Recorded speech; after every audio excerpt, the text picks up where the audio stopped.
Hey guys, Sim Shaner. So today we're going to be talking about toolboxes and tools that you really should have when you're working on your first car.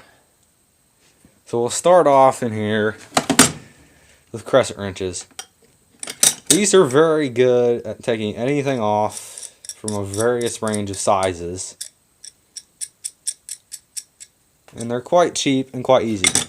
Like, you can go to like garage sales and pick these kind up for like really cheap and just beat on them until they break and then you get a new one. No big deal. Now we move on to screwdrivers, which I have a lot of. Some are like brand new and some are old.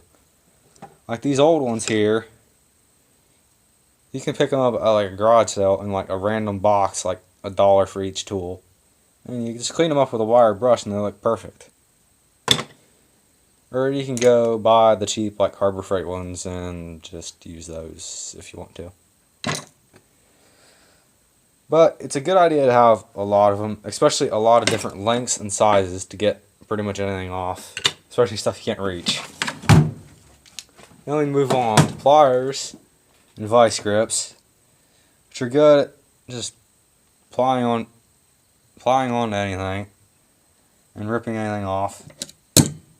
Especially like the wire cutters, they're good for cutting just about anything. And if the wire cutters can't cut it, you always got tin snips, which are very, very good, especially at cutting aluminum and other stuff. Then we move on to hammers. I don't have many, but you only need one really. You need the big fancy hammer, especially if you're doing anything like Jeremy Clarkson.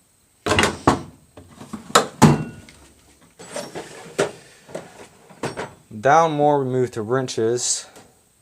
Now it's a good idea to have English or American and metric along with ratcheting wrenches. And you especially want metric if you work on a European or Japanese car.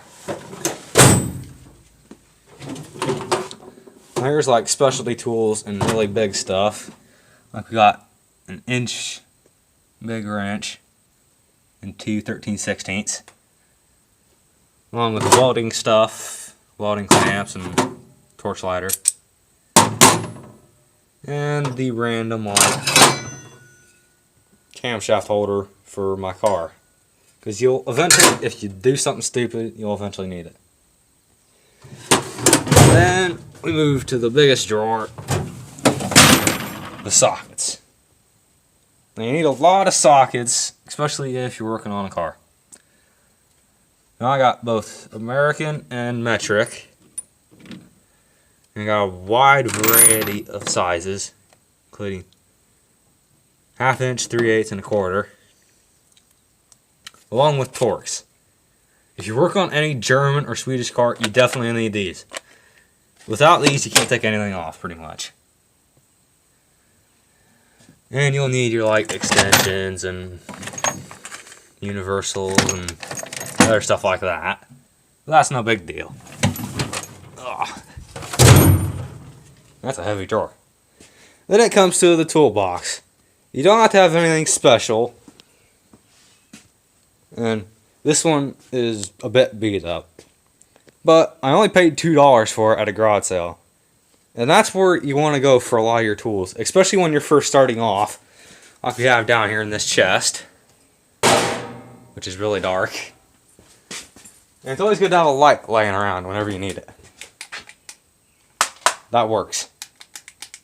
Well, crap.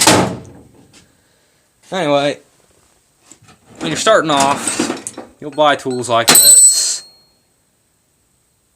And it doesn't matter if you break them or anything.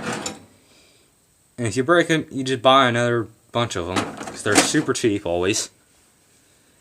And you never know what you can find. Like, you may need this someday to take a certain bolt off.